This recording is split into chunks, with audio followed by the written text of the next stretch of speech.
Yay! Your loved one is going to treatment. All you're watching all these annoying, boring videos is paid off. They're going to treatment. Now who's going to drive them to treatment?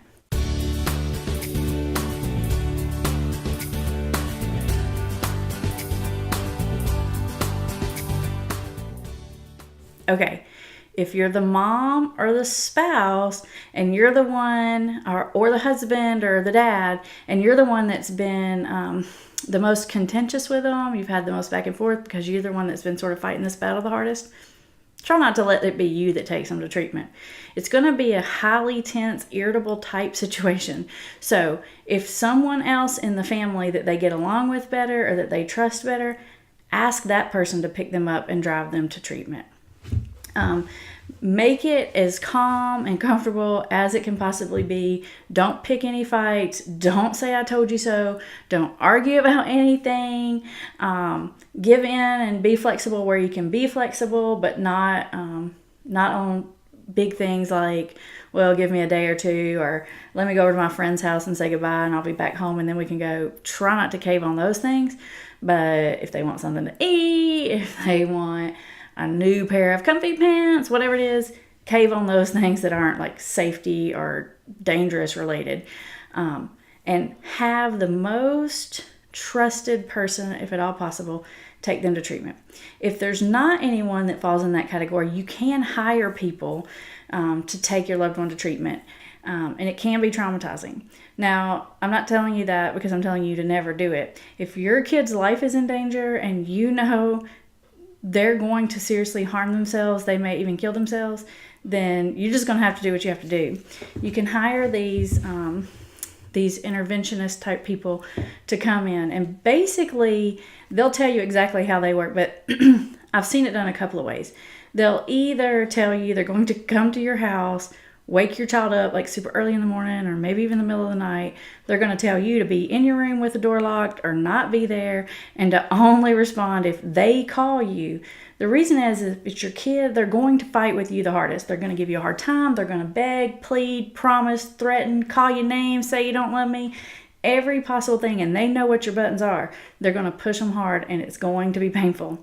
So you hire these type people, it's almost like a surprise. If your kid's under a certain age, you still can force them into treatment. And if you don't know about that, you need to make sure and watch that video about ages of consent and that sort of thing. But if you're going to do this and you're hiring one of these escorts, they can come in the middle of the night. Like I said, it can be traumatizing, but sometimes it's just what you've got to do. Other times, these interventionists work by they'll have you take the person to a counseling office. I've had parents take a kid to see what they thought was a counselor. The kid goes back, the parent leaves, and the counselor says, hey man, I'm here to take you to treatment. It's going down. They're so much less likely to fight with a stranger than they are with you. It's the element of surprise. It's the element of it's not your parent, so you're going to be nicer. I'm not saying that they won't. They could get ugly, but chances of them being super ugly aren't nearly as much. And these people are really trained on how to interact with your loved one. If you're going to hire one of these services, ask them a lot of questions. Know who you're dealing with. Ask them if they've done it before. Ask them what are they going to do if they try to run. What are they going to do if they try to use, and all these kind of different scenarios. Sometimes if they're going to treatment in a really far away place, they may have to get on an airplane with them.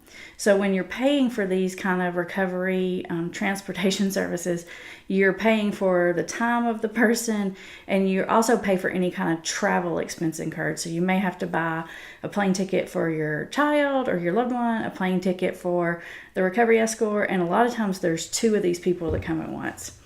So if it's if the person is a female, then at least one of those escorts is going to be female, because if person's going to the bathroom, somebody's going to go with them, or at least stand right outside the door and make sure everything's okay. So for obvious reasons. So a lot of times there's two. It could be if the person is a male, it could be two males. If the person is a female, it could be two females, but it's most likely going to be a male and a female. And they're going to know how to handle it, how to talk to your loved one, and what to do in different kind of situations. And make sure you understand that going in.